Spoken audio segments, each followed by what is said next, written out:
Hello, and welcome to the Create a Life You Love podcast. I'm your host, Chantal Cox. My purpose is to empower and lift up others who know in their heart they're meant for more. More joy, more impact, and more passion. If you're ready to make a radical transformation and create a life that you love, then you have come to the right place. Let's do this.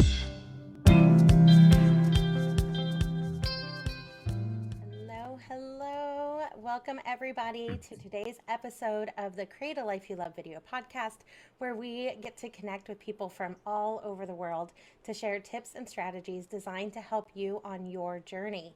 So for those of you who don't know me yet, my name is Chantal Cox. I'm an author, speaker, and transformation neurocoach who helps women experiencing life transitions to create a new vision for themselves, reconnect with their passion and purpose, and turn their transition into their triumphant transformation. So quick reminder for those of you joining us live, this is live, so please feel free to engage and interact and put questions and comments in the comments box, and we will address those as it makes sense in the flow of our conversation. And if you are catching the replay on Facebook, you can use hashtag replay and put your questions as if you were watching live, and myself or the guests will be sure to respond to you. And if you are just watching us on the podcast, welcome. Please connect with us on social media, and we would love to help you there. So, speaking of my guests, tonight I'm super excited to connect with Jonathan and Charlotte from The Wellness Theory. Together, they have over 35 years of experience in health, fitness, and wellness, and they now use their extensive knowledge to empower individuals all over the world to become happier, healthier versions of themselves. So hello, how are you two today? Hey, Chantal. We're awesome, thank you. Yeah, thank you for having us. Oh, I'm so excited to reconnect with you both. I was honored to be a guest on your podcast not very long ago, and so I just love being able to connect and reconnect with positive people impacting the world like yourselves. So share with our audience where you're joining us from. Yeah, so we're joining you from sunny Thailand at the moment. So we're originally from the UK. Well, Jonathan's actually originally from South Africa. I'm from the UK. Both come from the UK to live in the Thailand. Yeah. That is awesome. And so what about Thailand? Like, what drew you there? Nature, I think, is probably the biggest one. Really, I think it was really the nature, purely because we actually spent 7 years in living in the Middle East.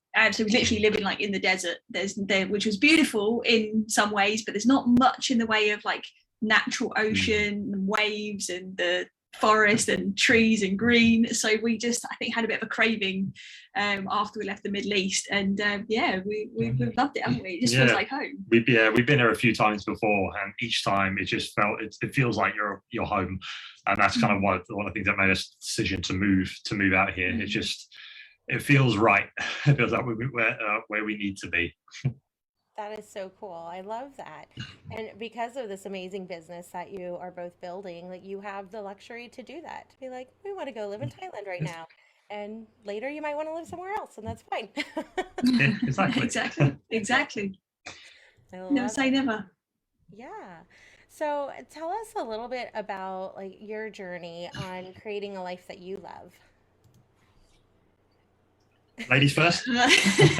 So my journey really started, like, as most people do, in like a family home.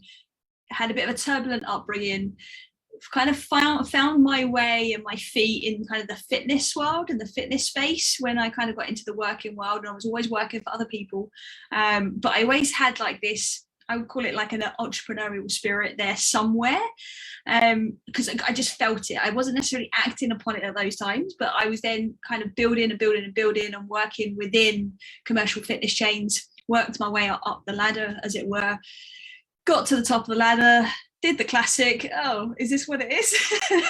And ended up really questioning a lot of things. I was questioning a lot about, okay, well, who am I? How did I even get here? I had a lot of kind of emotional baggage that caught up with me from my youth and adolescence. And I think that really hit me as a bit of a wake-up call, because I got to the point where I was like eating emotionally, which was really out of character for me. Like I said, I was working in the fitness space. I found myself really struggling with like negative thinking, suicidal ideation. I was really, really struggling on the inside. Externally to everybody else, like it was ideal life, right? Sun, sea, sand, decent salary, doing all the things I should be doing. And the reality was, for me, it wasn't coming from a place of creation. It was coming from a place of, oh, well, I kind of walked my way here. what happened? And for me, I kind of woke up with a bump, right, with that kind of hitting rock bottom space. And then from there, I just decided, okay, well, what else is there then? If I'm not sleepwalking and on autopilot throughout my life, then what do I want to create? And then that's what led me to really obviously understand what was going on within me, and then knowing what it is do I actually want, what it is that I'm here for, what is that purpose. And that's kind of how we ended up moving into what we do now. Yeah, definitely. And for me, I kind of had a very traditional upbringing. Obviously, I had a stay-at-home mum. My dad, obviously, the whole 9 to 5, but actually worked probably like 9 to 9. And as I was growing up as a child, as obviously the only male child in the family, I kind of modeled my dad a lot in terms of like emotions and, well, I say lack of emotion awareness, should I say. So I was always kind of taught, not directly, but very indirectly, to suppress emotions as a man, to kind of just, joke about things and use sarcasm and anger as a source of emotion outlet, as opposed to anything else, and just bottle things up and get on with it.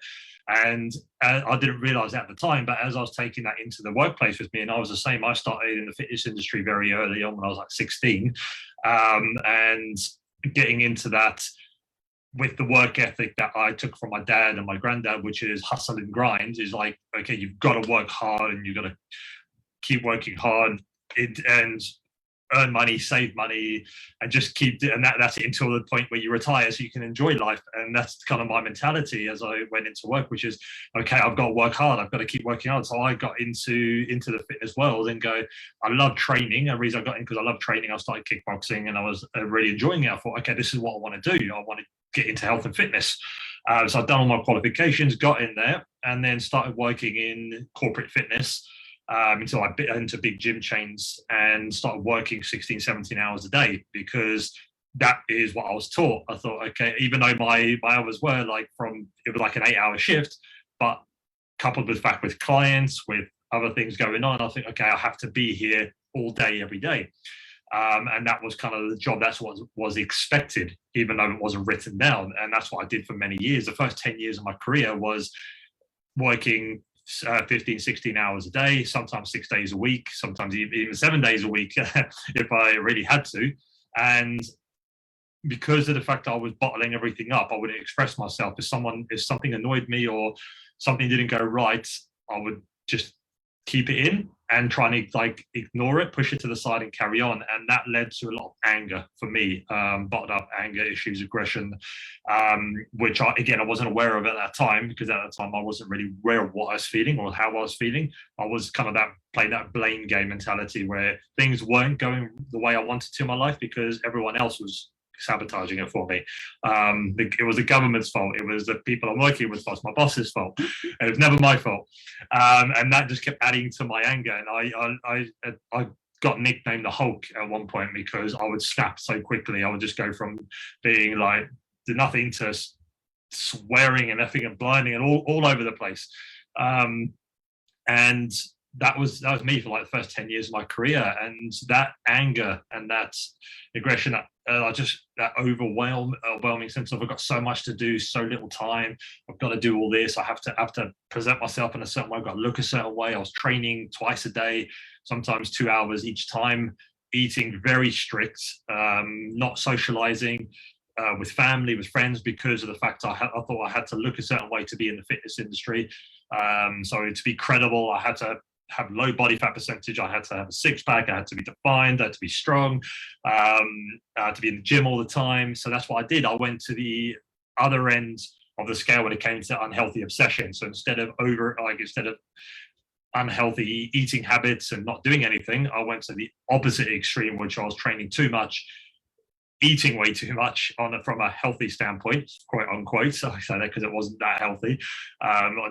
in the grand scheme of things. And I just remember all that just kept piling up and piling up. And my solution for that was to train longer, train harder, eat cleaner, because I wasn't feeling the way I was supposed to feel. I thought this is supposed to be easy, so that means I'm not doing it right. That means I've got to train harder, I've got to eat fast, I've got to maybe like progress on my job. And I did that. I went from being fitness instructor, personal trainer, fitness manager, personal training manager, learning and development. I just kept climbing and changing from one location to another, one gym to another, one country to another, from the UK to the Middle East, and still never feeling fulfilled, but still feeling angry and still feeling frustrated and exhausted all the time. And this led to me developing a lot of physical pain. I was already in physical pain from the amount of training I was doing and not recovering, but I got to the point where I started to develop chronic pain in my upper back. So between my shoulder blades, and that would, when it got really bad, it would radiate upwards up my spine to my head, and it would affect my vision, where I always start to become blurred. And that's when I was going, okay, this isn't right. This shouldn't feel like this. And I tried everything. I tried every fix possible physically. And it wasn't until I started to kind of question what I was doing, like why I was doing it, and why I was where I was, that I started to step back from it all and connect with myself emotionally and mentally, because that was the bit I had no idea that was actually available to me, because it wasn't what I was brought up. And then when I started to learn more about that and start to integrate that into my own personal development, that's when things started to change. Everything started to ease off in terms of the pain I was experiencing, that stress, that anger all started to kind of dissipate when I started to realize there was more to health than just the physical side of eating healthy and training regularly. It was mental health, it was emotional health, it was physical health, it was everything combined. And that was kind of the game changer for me. It was that connection, those dots connecting everything. We are a whole being. And if we don't focus on all areas of wellness as a balanced approach, we go around in circles of, again, getting good results and then dropping off and suffering again. And I wanted to break that cycle. So that's when I started to, again, connect with myself more, look deeper into my own development from an emotional, mental, and physical perspective. And then once I connected those dots, everything became much easier, and that anger disappeared, and the Hulk disappeared. And the only time it shows up is when I'm tired and hungry, and then I know what to do. I just eat and sleep, and I'm good. And that was pretty much again got to where we are now as wellness theory, whereas we've been through the suffering. We've been there, like many people are going through it now. Some people have been through it, they come out the other side and they realize that life doesn't have to be this hard. Like, life is supposed to be easy. It's challenging, yes, because it helps us grow, but it's not meant to be painful and suffering and hard all the time. Like, these things do show up, but as long as we know how to deal with it, we become more resourceful at it. And that's what we teach clients now. So we show clients they have all the tools they need, they have everything they need, and they don't need to suffer endlessly and think that this is the way life is. They can do it, and we use our experience to go into that and to help people understand that there is an easier way. That's awesome. And I love that. And that just, I know the work you do and the work I do is very much aligned in that we focus on, that transformed people transform people, healed people heal people. And so you're taking your personal experiences, your personal lessons learned through your personal pain that you've gone through, physically, mentally, emotionally, and now channeling that to give back for good and to make a positive impact. And so I just love that that is a huge piece of your mission, and that you also are very holistic. Yes, you have a lot of experience and background and like technical training in kind of that health, physical fitness space, but you bring in the spiritual, emotional, mental, like all of it. It's not just, like what you were doing at one point in your journey of not being healthy because you were being so healthy, like, for lack of better. I went the other way completely as well. So I was like all into like the fitness side of things, obviously, and then I obviously had like a bit of a meltdown. And then when I come back from that, then I was almost not obsessive, but I was so excited by the opportunity of mental and emotional health that I then started to neglect the physical health. Right. And then I was like, well, okay, we've got to have the trifecta going on here for this to really work, for lasting change, for lasting efficiency, for people to stop yo-yoing and losing weight and gaining weight and getting a job, having money, and then not, and all of these crazy things that we experience, right? This roller coaster that we're on. It's like we can put a stop to that when we just pay attention and remember that we are whole beings. And, you know, that holistic approach is exactly what we do in the truest sense of the word. I love it. So yes, I know everybody now is like sitting on the edge of their seats, like, okay, so now how do I do that? Like, so what tips and strategies do you have to share with others who are on the journey to create a life that they love? Yeah, so it's really important to mention that when we work with clients and at Wellness Theory, we really focus on stress, right? Because stress always seems to be the root cause of an issue. And this is something we noticed over time, not only in the fitness space with clients that had physical goals, but also with like team members that we worked with, performance, obviously ourselves as well, is stress. And we're talking about unhealthy stress here, the kind of stress that isn't really helping us grow, the kind of stress that we don't need to be carrying around and be affected by. When we can get to the root cause of that stress, we can then start to unlock this part of ourselves, like you said there, is that we can then go to a place of creation, right? So we often talk about like a stress pyramid. So if you just imagine for a moment that you've got that pyramid in front of you, and the top part of the pyramid, the peak there, is what we call the life level. The center is called the health level, and then the bottom, the foundation, is what we call the root level. Now, the reason I bring this up is because a lot of people will be experiencing stress in one or many of those three areas. So just to give you a quick overview on what they are, is that life level is when we're fighting fires. We're literally in our life. We're usually often being consumed by an issue, by a problem. You know, we've got all these spinning plates of life going on. We've got family to take care of. We've got our career. We've got our health. We've got everything just spinning all these plates. And sometimes it gets a bit much, and that stresses us out, right? So often stress is manifesting itself in those areas. So let's take a very common one, like relationship, for example. If there's struggle or conflict in a relationship, you're experiencing that stress is showing up in your world on a life level. Does that make sense? So, yeah, cool. So what we're saying here is like, okay, well, cool, you're experiencing stress there. Good, you recognized it, that's perfect. But then what we realize as well is that actually we can't just then deal and fix that situation specifically. We have to look deeper than that. And this is where I think a lot of people go wrong, is right. So they try and put like a band-aid over a bullet wound and they expect it to all be okay because we want a quick fix. So we just fix the thing on the surface. But we then need to look at that health level underneath. It's like, what state are we actually in? How are we showing up in life, at life level? Right, how are we showing up and managing ourselves so that actually when we're in those different areas of our lives, that we can be resourceful, that we can actually have that pause when something challenging does happen, that we don't go from 0 to 100, right? So we need to take care of that health level, and we will tap into that in a bit more detail today. I think it seems quite on point for what we're talking about. And then we have the root level. And often this comes when we are struggling to have the ability to keep consistent with our health.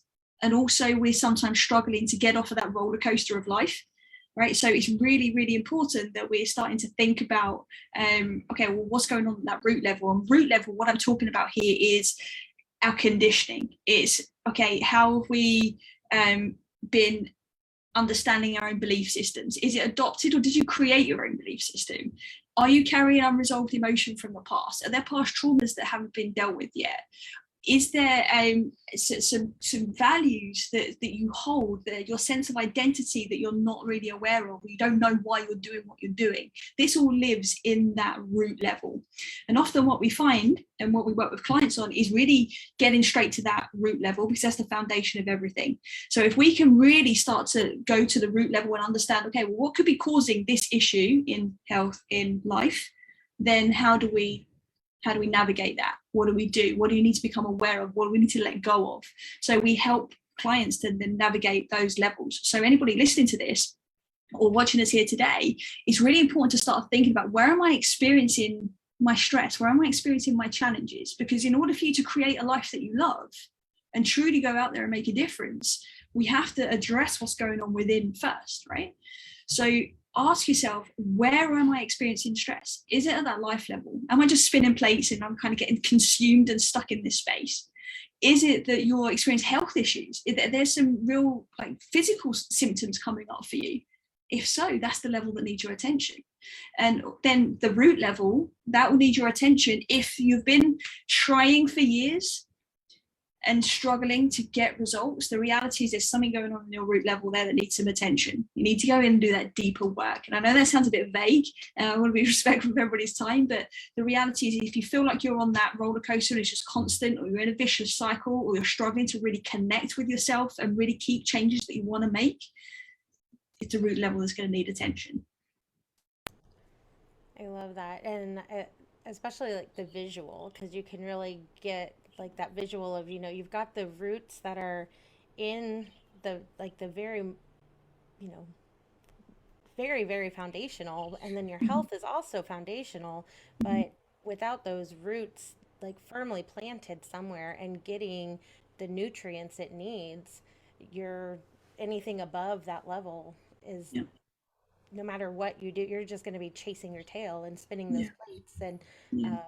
yeah, so I love A- that analogy. A big part as well of kind of just being aware of that stress pyramid is not only recognizing, okay, well, where are you experiencing stress right now? Also, what feels like the easiest entry point for you, right? Because me talking about the root level and letting go of past traumas and emotions, that sounds like hard work, right? And for some people that can be a bit off-putting, and then you don't want to start there, and that's okay, because everyone's on their own journey and they'll get there when they're ready to, right? But it could be that you're listening to this and think, okay, well, actually, I could change up some of my health stuff. I could pay attention to some of the key areas of well-being, right?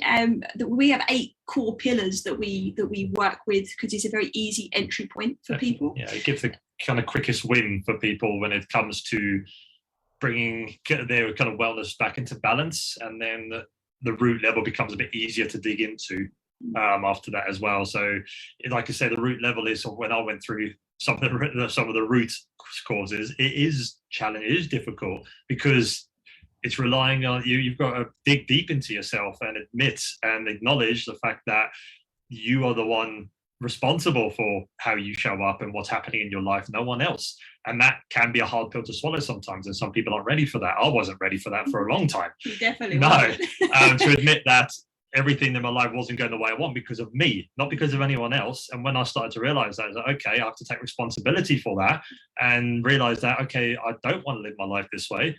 This is how I want to show up. This is who I want to be. So I have to take the steps to do that. And for me, initially, the health level was where I started. And that's where we do start with a lot of people, because it's easier to start at that level and start to feel the results, and then think, okay, I want this to last now. I want this feeling to last. So let's go into the root. And like in the health level, the 8 areas we focus on are, number 1 being breathing, being like key, because it connects every system in our body and how we change our states. Number 2 is nutrition and hydration. Again, what you put into your body is going to have an effect of, again, how you think, how you feel, how you show up. Number 3 is movement. And when I mean movement, I don't just mean going to the gym and exercising. I mean moving your body mindfully and with purpose, whatever that means for the individual, whether that's walking, running, swimming, gym, yoga, dancing, could be anything. From there, we've got quality of thinking. So we spoke about that already, the mental health side, that quality of thinking, negative thinking, resourceful thinking. A lot of people go, I'm not good enough for this, to do this. I'm not worthy for this. Is that type of thinking we've got to start to reframe and switch. The next one is emotions. Again, we've spoken about that a lot already as well. Big point, emotional health, emotional intelligence. And from there, we've got sleep, which is a huge one for most people. And it's the biggest, easiest win, gives the biggest return of investment, and costs nothing to implement straight away, which we can obviously speak about more as well. And then from there, we've got energy. So again, when we mean energy, we're talking about when we wake up to when we go to sleep, our energy, our energetic field as well, from when we wake up and go to sleep, is do we have the consistent energy that we need, that we can create, because we can create that energy. We don't need to get it from external sources. We can create it ourselves to be able to be creative, productive, to be able to do what we want to do and live the life we want to live. And then the last one is action taken, because it's okay, it's all good being aware and being knowledgeable about all these areas, but if you're not taking the action to implement those into creating the life you love, then what's the point? It's like they say knowledge is power, but it's the implementation of knowledge that makes the difference. You can read all the books you want, but if you're not implementing it, it makes no difference at all. So those are 8 pillars we focus on with clients, and to give them that, start to give them that balance back into wellness. And one of the areas we do focus on, like we said, is the sleep. Because if people get their sleep right, everything, it's just like everything falls into place much easier when it comes to changing how you eat, how you move, how you breathe, because sleep is such a important foundation when it comes to our overall wellness. It makes us more resourceful from our thoughts, from our dealing with our emotions, from the tension and the pain we feel physically, or how we feel in terms of digesting food, or how we feel moving wise. It all comes back down to sleep as a good starting point on that health level, to really get that quick win we're talking about, so people to feel the change and go, oh, I like this. Great, I like this. I want more of it. So let's dig deeper. Let's get this feeling lasting. Like get that lasting change, and that's when people start to dig it. They're more acceptance. They get that level of acceptance of digging into the root level, because they don't want to feel the way they're feeling anymore, and they start to feel. They get a taste of like what life can be like, and they go, oh, okay, yeah, I like this better. For sure. Yes. Sleep is so foundational. And I was a big proponent of morning routines and really starting your day off. And I still am. But now I'm also like really getting into the wind down routine. Like your next day starts like an hour or two before you go to bed the night before. Yeah, exactly. Getting away from the blue lights, like turning all the screens off, and I read an actual book, I meditate, I do some like stretches. I can't really say it's yoga, but it's something.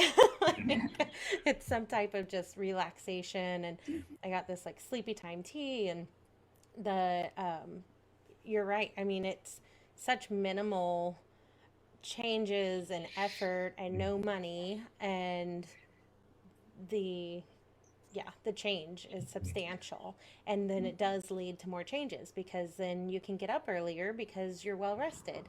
And then when the alarm goes off and it's time to work out, you actually get up and work out, and hit the snooze button. And then it just progresses and progresses and snowballs. So, yes, I'm glad that you mentioned sleep in there. Um, so, yes. And then also, I love how you really are helping people think about, what is the lowest entry point? Because it can get very overwhelming. And then you hear you have to take action, but you're like, well, where do I start? And like, what do you mean? Like, I mean, it can be very overwhelming. And so, yes, I love that you have a very specific system that you walk people through. It's funny you say that, because when we was first starting to learn a lot more about the holistic side of things, we was like, whoa, there's a lot here. And it was like, and initially one of our kind of the core messages was, if you're overwhelmed, then come and talk to us, right? Because we can simplify it. We can help you to figure out what is that entry point that's right for you. And that was really how it come about, is because we were super overwhelmed, weren't we? So... well, exactly. And the thing is, like, take it back to what I said earlier, is everything in our well-being is connected. So it's not about, okay, I've got, it doesn't matter where you start, because it all has a direct connection on everything else. But for us, what we found with clients is starting with sleep gives you that biggest ripple effect across the rest of your wellness as well, in terms of your breathing, your movement, your nutrition, your mindset, your emotions.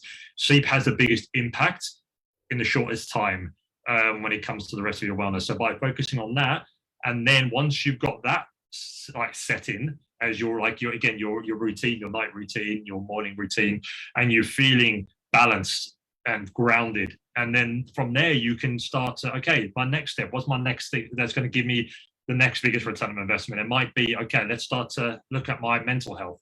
Maybe I need to start to look at the quality of my thinking, because that will affect the quality of your emotions, like vibration, your emotion, that's going to affect how you show up physically. So there's all many different ways you can look at it. But for us, the easiest starting point, and for anyone listening, is get your sleep sorted out, and everything else will start to it'll start to have a ripple effect, and you'll start to feel much more in flow with other areas of your life. That all being said, it is really important to remember as well is that everybody else is unique. Yeah. So yes, sleep could be an easy win, but if you can't sleep because you're overthinking, right, or you're really emotional because you've got something happening the next day or something like that, then your entry point would be something more like emotional awareness, or it'll be the quality of thinking. So it will always vary depending on the person, but sleep is just generally speaking the easiest place to start.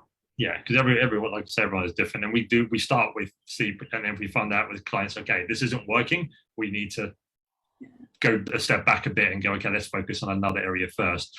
Because like I said, you've got to until you try something, you don't know what works for you. Yeah, and that's the point. And that's the point, is there is no hard and fast rule, and there's no you must do this and you must do that because everyone must do this. No, because you might have someone who goes straight into the root level, and you go, okay, I'm going straight in, I want to work on my root level because that's maybe where they need to be.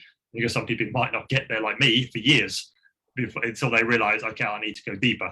And it's exactly like that. You've got to meet the client where they are. You've got to meet the person where they are and find out what works best for them. Because what works best for us is not going to work best for someone else. Like both of us, we have our own routines, and some of our routines, some we do similar, some is very, very different because things work differently for us. Yeah.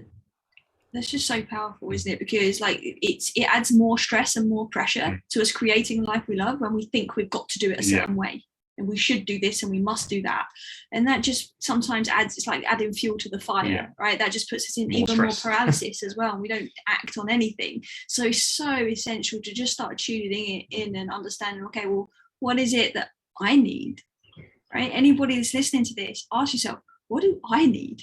Quiet the noise just for a second, and I said, what do I need right now? And listen to that, follow that feeling, follow that idea, and you're already going to start feeling better. Yeah, it's really tapping into that internal voice, that intuition, and listening to it. It's huge. Absolutely. And so I know you also talk a lot about so we've got the stress and anxiety, the overall holistic approach, the pyramid, and how that kind of ties into the holistic approach and the 8 pillars.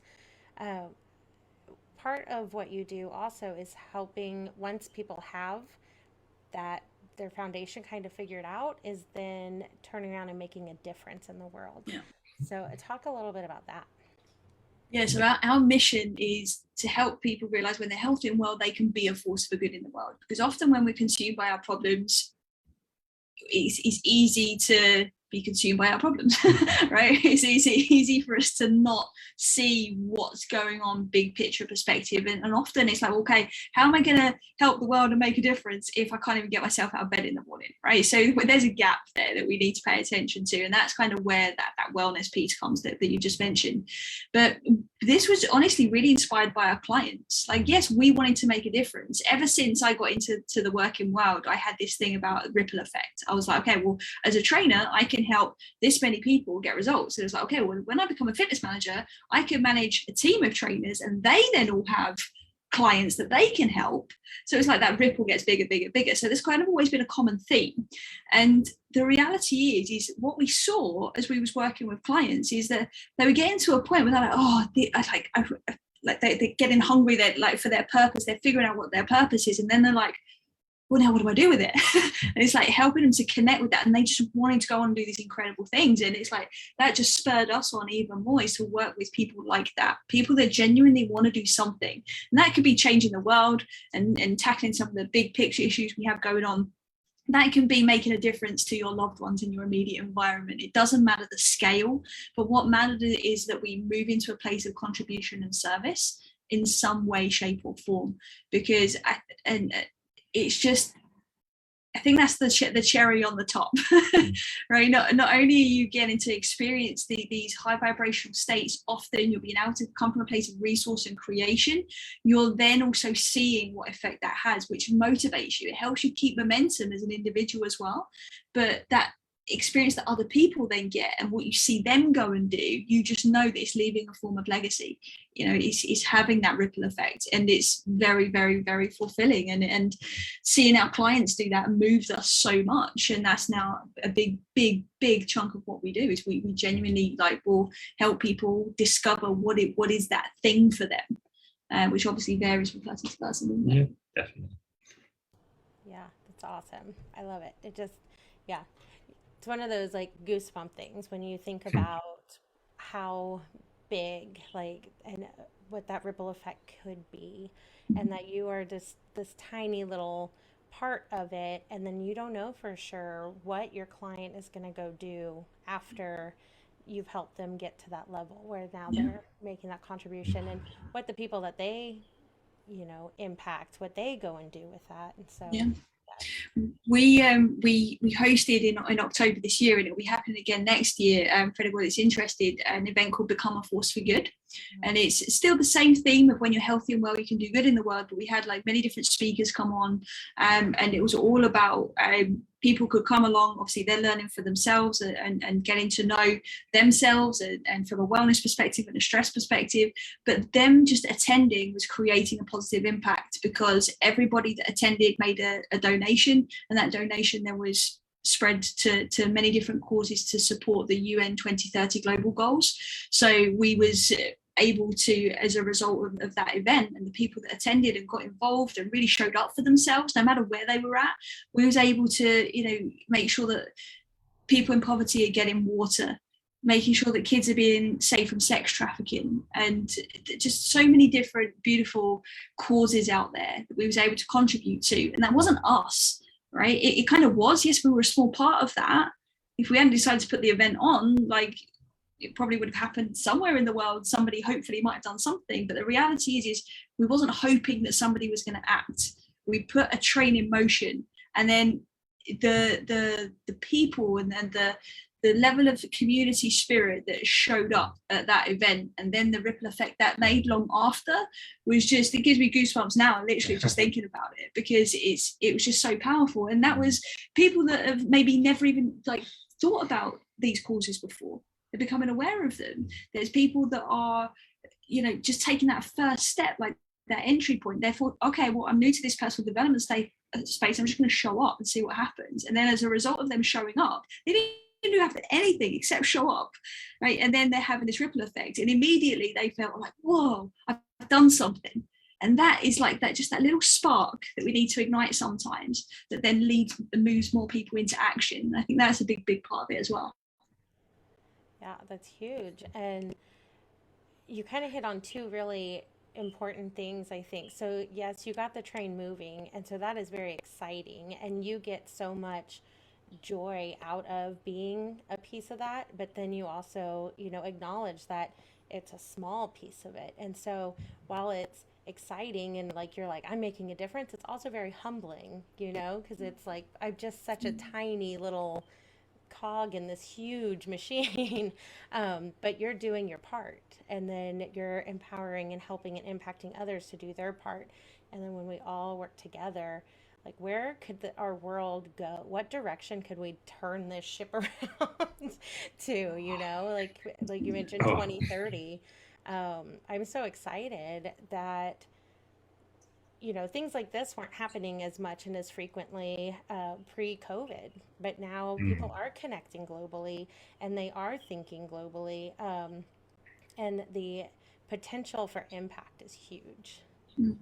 I think the internet and social media gets a bit of a bad rep sometimes, but I think it's one of the most powerful things that could have happened, because we're seeing it. So I would like to believe that before the internet age, there was a lot of good work towards these causes and things like that, obviously, but we're seeing it more, which means we get to model it, which means we get to then see what exists and then try and even improve that. And I think that's where the beauty is, because we get to just continue climbing and doing the best we can. that's all anybody's really doing, right? We're just trying to do the best we can with what we've got.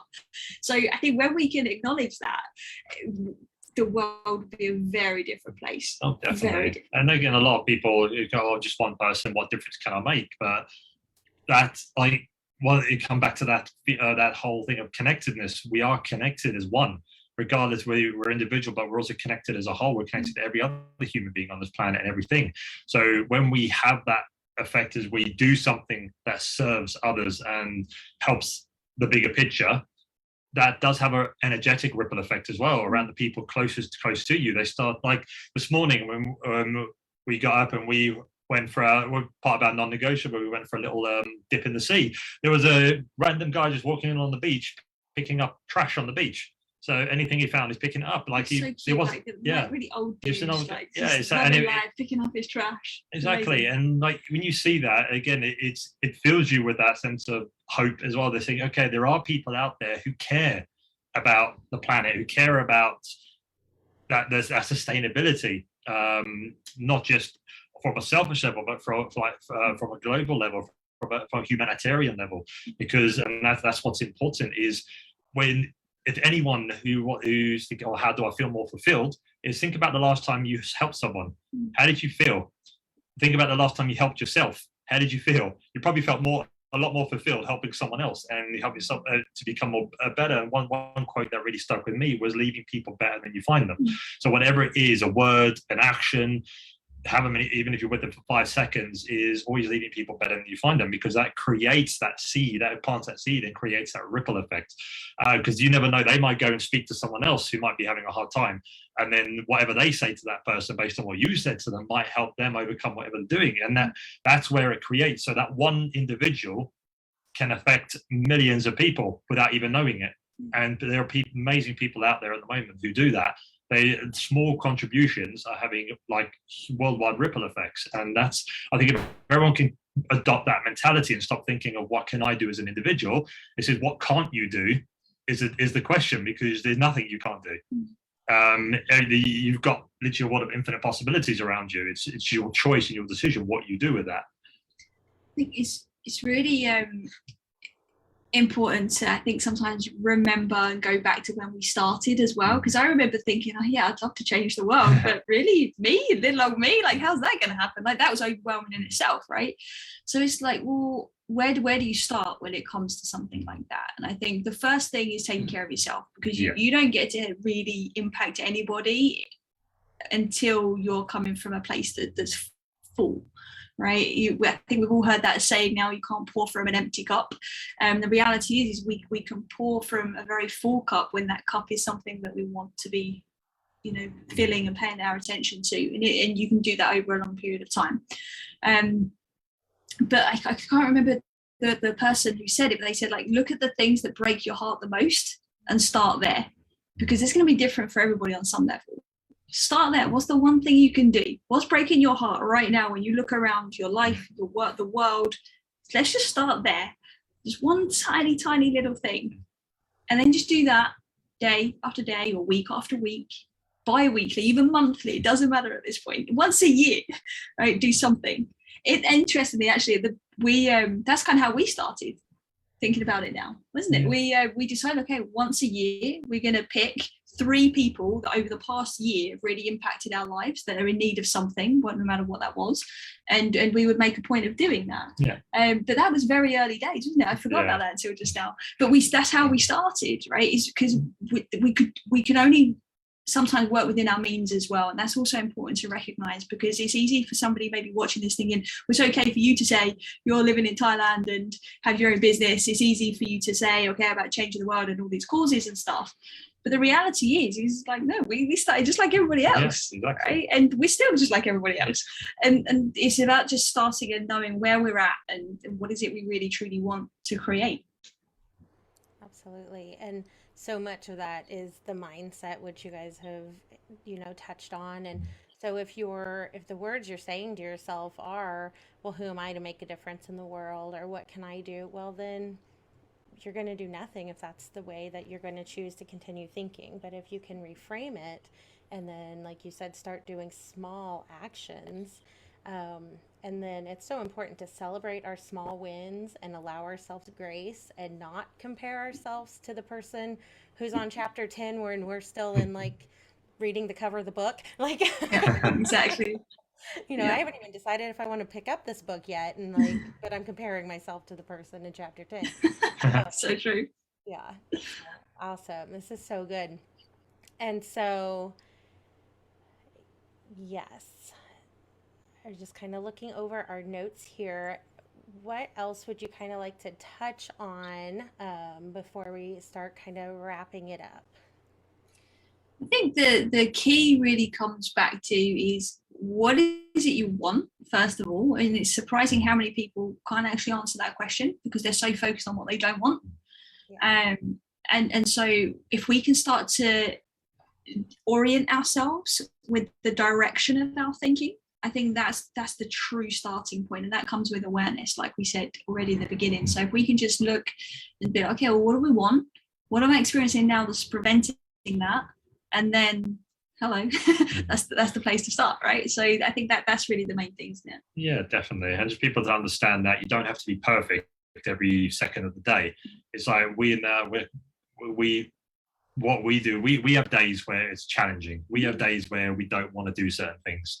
Everyone is, we're human being. You're not meant to be on it like 100% every second of the day. You're gonna have days, and that's the point of being human. That's what helps you grow and become more resilient, is because the days like that is when you go, okay, I'm not feeling it today. Why not? Like, what can I do instead? And you don't have to, okay, I'm not going to force myself to do this because I'm not feeling it today. I'm going to do something different instead. So you're reframing it to something else. Be compassionate. Yeah, exactly. Stop judging and criticizing yourself. You got to love yourself, be compassionate with yourself, and just understand that you're human. Like, and that's it. You're going to have days like that. And we have days like that. And some of the most successful people, Tony Robbins has days like that. Everyone has days like that. So just be kind to yourself. And if you have days like that, just go, okay, great. It's one of those days. So I might not feel like doing what I usually do, but I'm going to do something. Well, no matter what that is. Even if I do, okay, normally I'll do 5 things I do every day. Okay. But today I don't feel like doing that. So I'm going to do one thing. I'm just going to do one thing. You're still doing something, and that's the important thing. It doesn't matter what it is. So people, stop being hard on yourself and just enjoy the process, no matter how challenging it gets. Oh, I love that. So good. And yeah, so true and so powerful. And so I like to ask all my guests if they have any daily non-negotiables. So I just have a feeling that you two do. Yeah. we got a new one since we developed a new one. Yeah, which is we're very, very close to the beach where we are. So it's like in the morning, the first thing we do is we get up and have a dip in the sea. And that's a good example of not wanting to do that. Today, I did not want to do that. We had a late night last night, which is unusual for us. And obviously, we obviously had commitments this morning. But it was like, no, like my intention today is like, I want to be on it. I want to create. I want to serve. I want to continue to do the work that we do. And for me to manage my state, it was essential, even when I didn't want to do it. So they're definitely a non-negotiable now. Yeah, definitely. Because again, it helps us to ground us, and that's and the point. It helps to bring us back into ourselves. And it's cold. It's lovely. Great. It's not cold enough. I prefer to be colder. That it's great. Yeah, and that's what we both do. Yeah, so that's our new non-negotiable every single morning. We'll do that. And then individually, we have similar things we do, but just in different ways. Like for me, I will every day I will do some form of breath work, meditation. So whether that is attention breathing, or whatever, something that I do now, which is called quantum wellness, quantum flow. And from there, I will do certain days. I'll do exercise, whether it be in the gym, whether it be at home. I'll just move my body in whatever way feels good for me that day, and then after that I'll have breakfast. So that's kind of what I do every morning, in some form or another. It's not the exact same thing every morning, but it's a form of that every single day, because it helps to, again, ground me and bring me back into a more energetic and resourceful state for the rest of the day. Yeah, for me, my non-negotiables are journaling. Journaling is my one non-negotiable. Like that's like my one thing. Yes, going in the sea is a new one that we do together, but no matter what, rain or shine, journaling is my thing, because it anchors me. It keeps me in a resourceful space. My entry point when it comes to stress is quality of thinking, really, and I think it probably always has been to a point. So it's really important. I know that when I take care of the way I'm thinking, everything else, it goes the way it needs to go, right? It has an impact on how I feel, how I show up, how I serve, and so many different things. So that's my number one. There's other things that I do. I like to do qigong, like Jonathan said, the exercise piece as well. But to be honest, like I try to do like the morning routines that we're supposed to do, and at this time, and it just doesn't work for me. Like I like variety, and I think sometimes we put too much pressure on ourselves. And if we know the one thing that anchors us, that needs to be the non-negotiable. I love that. Yes. So I would invite anybody that's listening or with us live to really think about, do you have any daily non-negotiables? And if not, what might be some that you, or one that you want to adopt as we, get closer and closer to 2022?